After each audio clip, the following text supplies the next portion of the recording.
Bonjour à tous et bienvenue dans votre JT Immobilier quotidien. Tout de suite le sommaire de ce vendredi 3 février. Dans votre édition, être intermittent du spectacle et propriétaire, est-ce compatible? Nous nous sommes posé la question. Découvrez ensuite le Pavillon des Lettres, un hôtel littéraire d'un nouveau genre.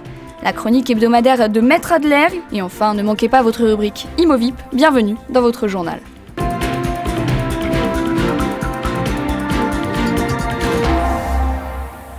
Comment obtenir un prêt quand on n'a pas de revenus réguliers? Voilà une question pas si simple à régler. Les détails de cette problématique avec Anthony Benasseur. Devenir propriétaire, c'est le rêve de beaucoup de Français. Dans un contexte de dépression économique, les banques ne prêtent pas facilement, en particulier aux personnes qui n'ont pas de revenus fixes. Nous nous sommes rendus dans le 20e arrondissement de Paris pour rencontrer un intermittent du spectacle devenu propriétaire depuis peu. Après des années de galère et le refus de sa banque de lui octroyer un prêt, ce dernier a trouvé une solution.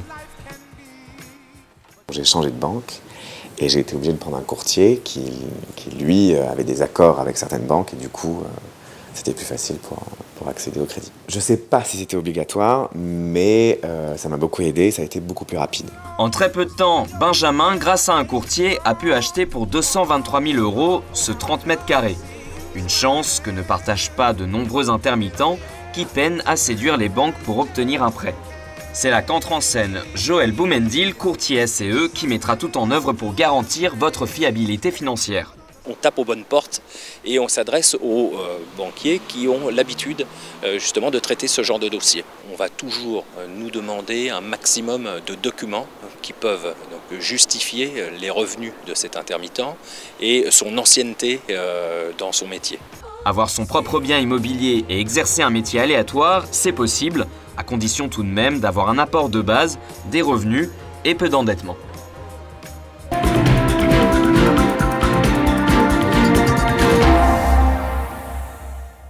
B comme Baudelaire, J comme Henry James, P comme Proust. Bienvenue au Pavillon des Lettres, le premier hôtel littéraire parisien. Il conjugue l'art de l'écriture et l'esthétisme pour rendre hommage aux talents connus de la littérature. Alors M comme Michael Martin. C'est dans le 8e arrondissement de Paris, à 2 pas du Palais de l'Élysée, que le Pavillon des Lettres est implanté. Véritable parenthèse hors du temps, cet hôtel conjugue l'art de l'écriture et l'esthétisme de la décoration pour rendre hommage aux talents connus et cachés de la littérature française et internationale. Véritable espace intimiste, il pullule de livres à chaque étage, les 26 lettres de l'alphabet pour les 26 chambres et suites du Pavillon des Lettres, mais pas que. On a voulu aussi donc faire une décoration autour des lettres où vous retrouvez à travers l'hôtel.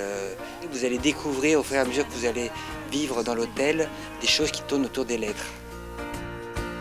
L'écrivain peut tout simplement écrire ailleurs et déambuler tout à loisir, prendre librement la mesure du temps et laisser, comme l'escargot, une trace de son lent passage sur Terre.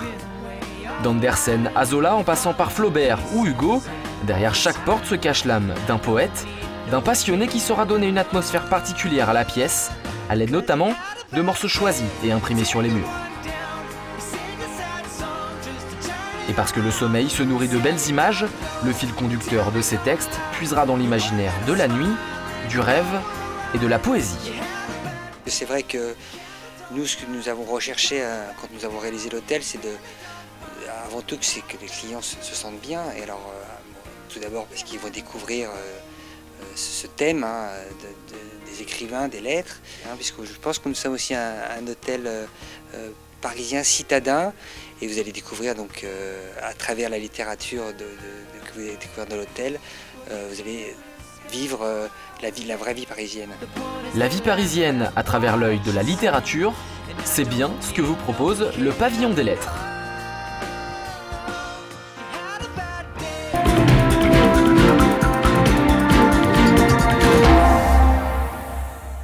Allez, on passe tout de suite à notre chronique juridique. Il est à mes côtés encore cette semaine et c'est un plaisir de le recevoir. Il s'agit de notre notaire, Maître Adler. Bonjour. Bonjour Alexandra. Merci d'être avec nous. Je vous en prie. Alors aujourd'hui, nous allons aborder le thème suivant, le compromis et les promesses de vente. Alors c'est vrai que c'est un petit peu complexe quand on en parle comme ça. Alors pour simplifier les choses, première question, qu'est-ce qu'une promesse de vente? Qu'est-ce qu'un compromis? Alors, de manière générique, en fait, on parle d'avant-contrat, puisque c'est avant la vente. on a les deux grands types d'avant-contrat, le compromis de vente, la promesse unilatérale de vente. Alors le compromis de vente, on va appeler ça une promesse synalagmatique de vente. Voilà, oui, voilà. Alors ça veut dire quoi? C'est tout simple. Promesse synalagmatique, ça veut dire qu'il y a deux personnes qui promettent quelque chose. Il y a le promettant qui vous promet de vendre, et puis il y a l'acquéreur qui vous promet d'acheter. Voilà. Aux charges et conditions qu'on va arrêter. Voilà. En fait, dans le Code civil, d'ailleurs, il y a un article qui dit la promesse de vente vaut vente. Pourquoi? Parce qu'on est déjà d'accord sur la chose et sur le prix, et dès lors que toutes les conditions sont réalisées, la vente est parfaite. Voilà. Ça, c'est la promesse synalagmatique de vente. La plupart des intermédiaires, quand ils font signer des avant-contrats, c'est ce qu'ils font parce qu'ils sécurisent quoi? Non pas la vente, mais leur commission. La promesse unilatérale de vente. Il y a des intermédiaires qui la font aussi. Hein. La promesse unilatérale de vente, là, on voit bien, c'est unilatéral. Il n'y a qu'une seule personne qui s'engage, véritablement. Ce n'est pas tout à fait exact, vous allez voir pourquoi. Promesse unilatérale de vente, le promettant s'engage à vendre, de manière irrévocable. Il ne peut pas changer d'avis, il ne peut pas se rétracter. Mais le bénéficiaire de cet avant-contrat, lui, il accepte la promesse en tant que promesse. Il dit « merci de me faire la promesse », en gros. Je l'entends. Voilà. Je l'entends, je l'accepte et je vais réfléchir. Voilà.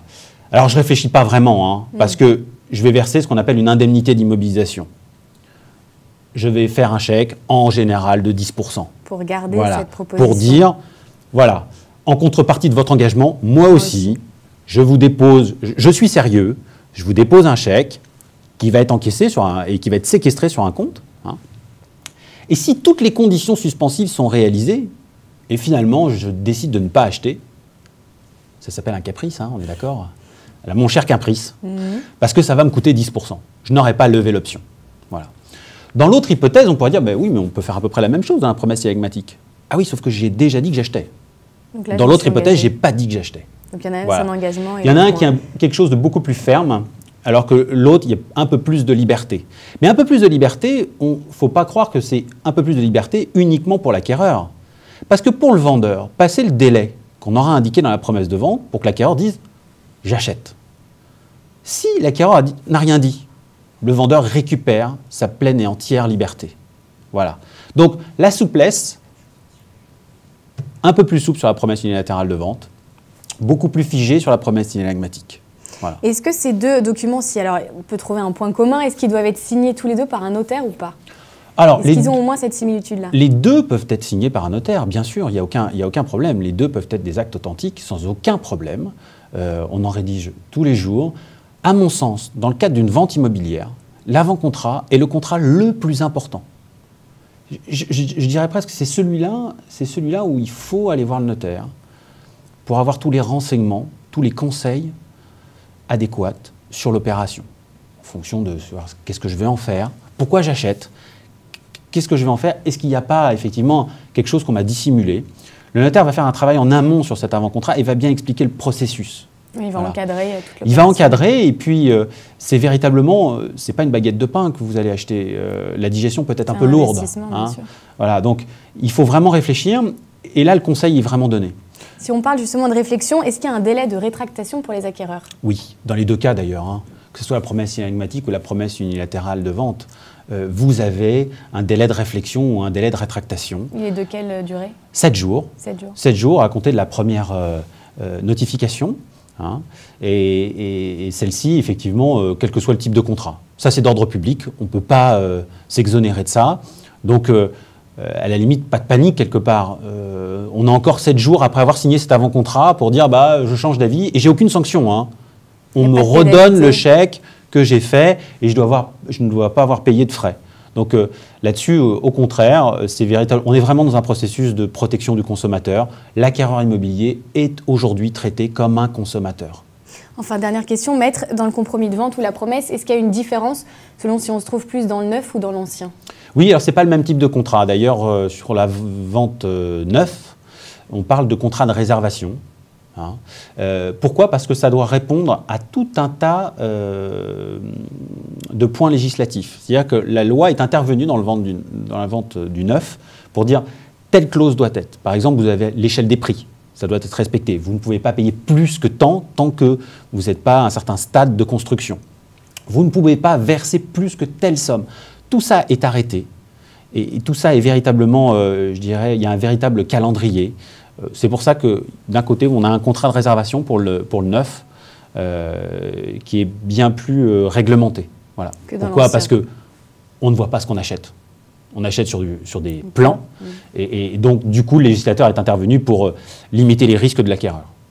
Très bien, merci beaucoup Maître Adler d'être venu sur notre plateau pour toutes ces explications. Ça fait avec plaisir. Je vous retrouve la semaine prochaine. À la semaine prochaine. Merci beaucoup.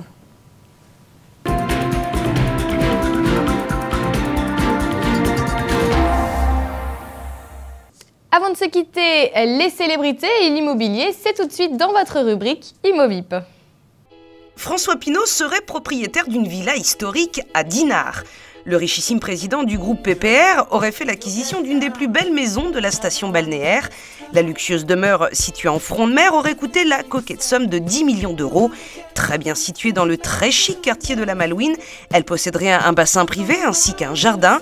Alors on ne sait pas si le milliardaire qui possède déjà une autre maison à Dinard envisage de s'y installer à l'année. En tout cas, ce qui est sûr, c'est que dans ce petit coin de Bretagne, les biens de luxe ne manquent pas. L'été dernier, par exemple, 2 autres maisons avaient déjà été acquises par des particuliers pour près de 5 millions d'euros. Voilà, c'est la fin de cette émission. Merci de nous avoir suivis. N'oubliez pas que sur TV Imo, en cliquant sur l'onglet Annonces, vous aurez accès à toutes les offres de vente et de location de nos réseaux partenaires. Vous pouvez également revisionner l'intégralité de cette émission, ainsi que toutes celles de la semaine sur notre site www.tvimo.fr. Quant à moi, j'ai le plaisir de vous retrouver samedi pour un nouveau journal. C'est même le best-of de la semaine.